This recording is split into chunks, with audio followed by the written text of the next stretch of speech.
사실은 제가 워낙 음악에 취미가 있어가지고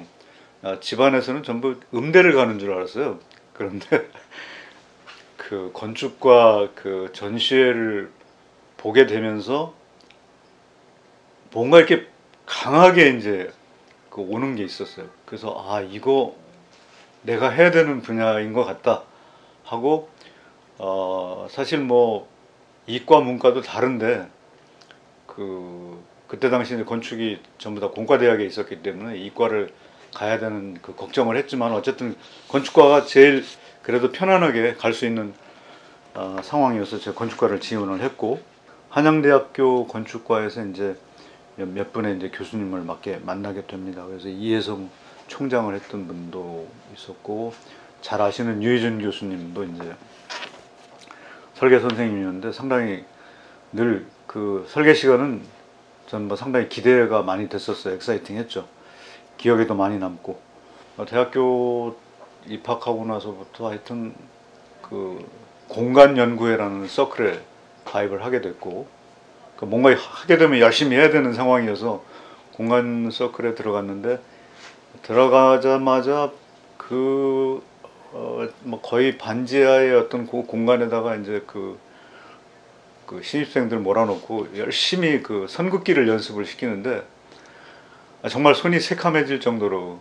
열심히 밤새우고 그거를 한 적이 있었어요. 그래서 이게 건축이 참 어려운 일이구나, 이렇게 생각을 하게 됐죠. 그렇게 열심히 했기 때문에 하여튼 시작부터는 굉장히 잘하는 사람으로 이렇게 그렇게 됐어요. 그래서 하여튼 굉장히 많은 시간이 지나갔고, 하지만 뭐 이렇게 많은 시간이 지나는 가운데서도 열심히 하고 있는데, 계기가 이제 오게 되죠. 굉장히 건축에 조금 더 다가가는 이제 계기가 오게 되는데, 한 분 기억이 나시는 분이 이제 박학재 교수라는 분인데, 그분이 이제 제 건축에 조금 더 친근하게 다가가는 굉장히 도움을 주신 분이죠. 그때 수업은 이제 설계도 하셨지만 의장론이라는 강의를 하셨는데, 처음으로 건축과 수업 시간에 클래식 음악을 들려주신 분이에요. 그래서 지금도 생각나는 스메타나의 나의 조국을 들려주셨고,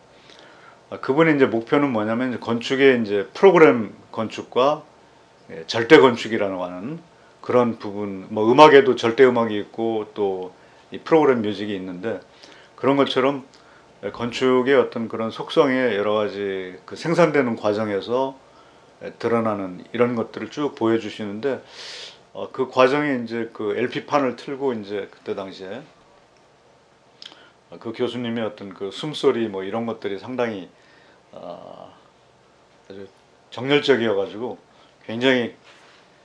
건축에 다가가는 어떤 그런 시간이 있었습니다. 그분이 또 하나 이제 그분과 관련된 임팩트가 있는 부분이 뭐냐면, 이제 여름방학이었는데 난데없이 그림 엽서가 저한테 왔어요. 외국에서. 그것도 그때 당시에 외국에서 뭘 받는다는 게 쉬운 일은 아닌데, 근데 바로 박학재 교수님이 로마에 갔을 때 그림 엽서를 사가지고 저한테 보내신 거예요. 또 거기 자기 사진도 또 다 거기 껴 있어가지고 까만 선글라스를 끼고, 학생 때 이제 그런 걸 받았으니까 제가 굉장히 약간의 작은 충격을 받았죠. 그래서 바티칸에서 쫙 찍은 사진을 보고 이거 좀 멋있다. 교수님이 또 하나 이제 소개해 주신 분이 이제 건축에 진입을 하는 과정에서 이제 김수근 선생을 만나게 되는데, 이분이 이제 김수근 선생을 말씀을 하셨어요. 지금 한국계 건축에 돌아가는 여러 가지 상황들 얘기하면서 김수근이라는 건축가가 일본에서 돌아와서 지금 활동을 하고 있는데 굉장히 열심히 하고 있고, 특별히 그가 한 작업이 워커힐 힐탑바를 만들었는데, 바로 이제 W자를 써가지고 만들었다 했는데, 전부 칭찬은 아니었어요. 만약 W가 아니고 워커가 아니고 메가더였으면은 M자를 썼겠느냐 했다 하면서, 이제 그때 당시에 이제 이 프로그램 건축과 절대 건축의 어떤 상관관계, 건축의 어떤 나타나는 배경, 이런 것들 생산하는 배경, 건축가를 작동시키는 어떤 그런 원리 이런 것들을 설명하면서 김수근의 그 작품을 소개했는데 그 크리틱이 좀 세긴 했지만 그때 당시 제가 보기에도 나중에 졸업하고 건축 설계 사무실을 가게 되면 꼭 김수근 설계사무소를 가서 만나야 되겠구나 라는 이 동기를 그분이 이제 또 아주 임팩트 있게 주게 됩니다. 동기들이 다 이제 건설회사를 많이 가는 편이었고 취업도 워낙 그 문제가 없었던 시간이고 그래서 하여튼 그런 데도 관심이 있었지만은 그래도 이제 김수근에 대한 기억은 지울 수가 없어가지고 김수근 설계사무소를 찾아가서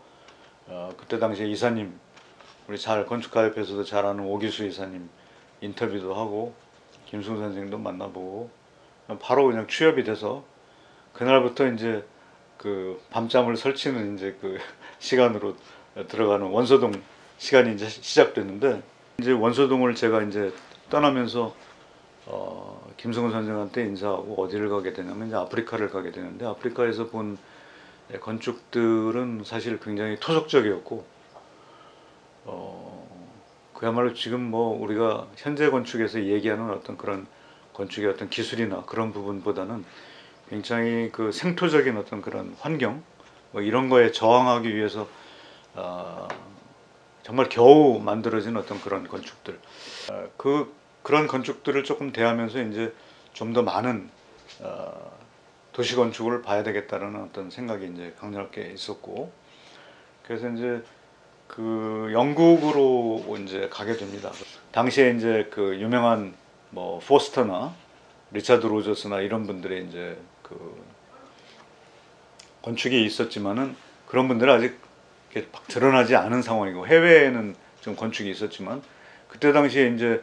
그 파리의 뽕피두 센터가 이제 렌초 피아노하고 리차드 로저스가 만든 거의 하이테크의 최초의 건축이라고 볼 수 있는데 70년대 초반이죠. 그 리차드 로저스가 설계한 그 로이즈 오브 런던이라고 그 뱅크 은행인데 그것이 이제 프리팹으로 만들어진 최초의 하이테크 고층 건물이에요.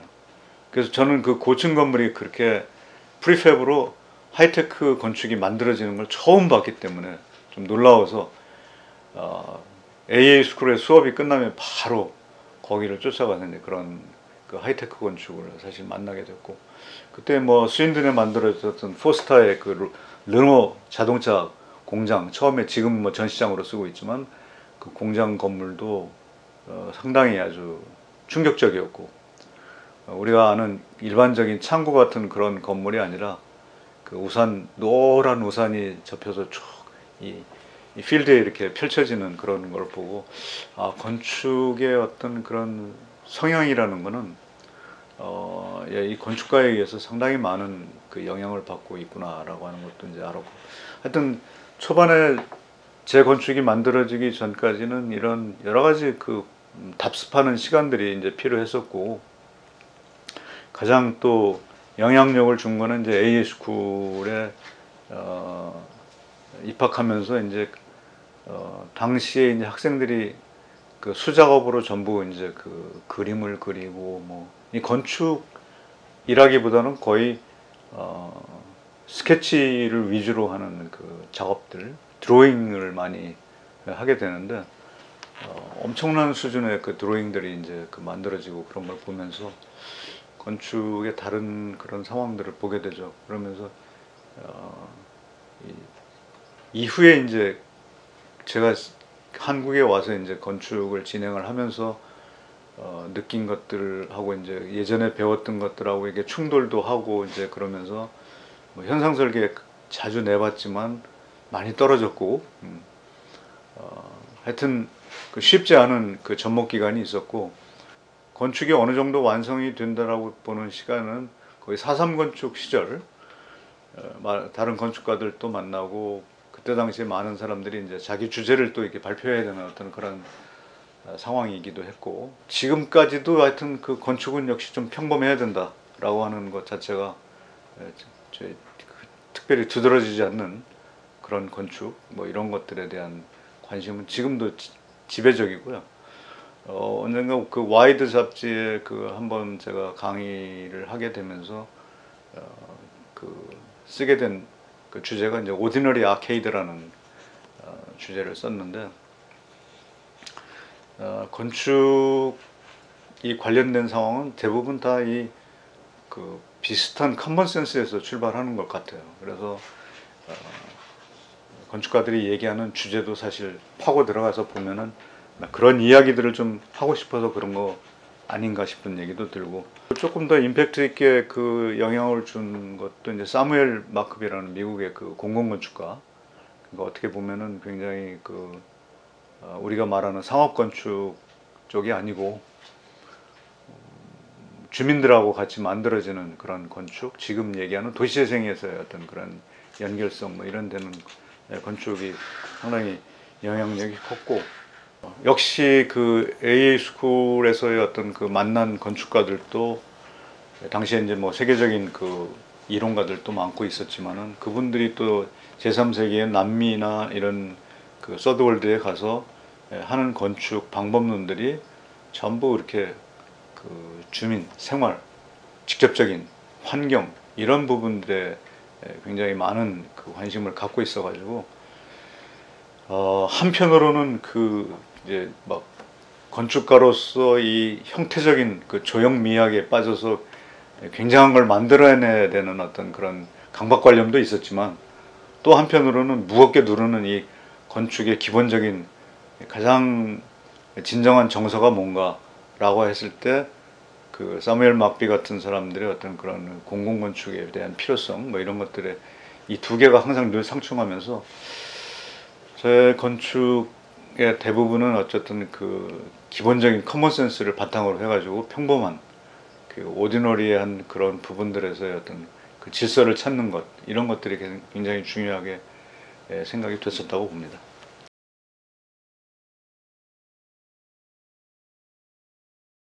그 출판도시 이기웅 이사장님이 늘 저한테 이 출판도시 앞으로 미래에 대해서 좀 어떻게 고민을 좀 해야 되겠는데 어떻게 했으면 좋겠는지, 그래서 이제 마침 대학원생들하고 이제 그런 과제들을 많이 진행을 하게 됩니다. 그래서 그 색강에 대한 디벨롭이나 또 출판도시에 지금 그 출판사들이 각기 독립적으로 이렇게 그 섬처럼 이렇게 떨어져 있는데, 그런 것들을 서로 이렇게 링크시키고 연결시키고 하는 어떤 그런 작업들 뭐 이런 것들이 필요하지 않겠느냐. 그러니까 실제적으로 건축의 어떤 형태를 뭐 생산하는 어떤 그런 조형적 의미가 아니라 환경에 관련된 부분, 도시에 관련된 부분, 도시가 어떻게 제대로 흘러갈지에 대한 그런 문제들, 이런 것들이 상당히 중요하게 관심 있게 이루어졌죠. 정말 건축이 잘 쓰여질 수 있는 어떤 그런 원리를 찾아내고 뭔가 필요한 장치를 만들어내고 건축이 좀 더 생물학적으로 잘 이용할 수 있는 어떤 그런 조직이 된다는 것, 조직화를 되는 것. 그러니까 조직화된다는 게 사실 도시에서 굉장히 중요한 내용이거든요. 건축이 별도의 다 아이솔레이트된 그런 독립적인 그런 건축물이긴 하지만 그것들이 도시하고 어떻게 생리적으로 연결성을 맺고 갖고 가느냐. 제가 설계했던 아시아 출판문화정보센터도 색강하고 이제 연결이 되어 있는데, 어떻게 하면 그들과 자연스럽게 연결될 수 있는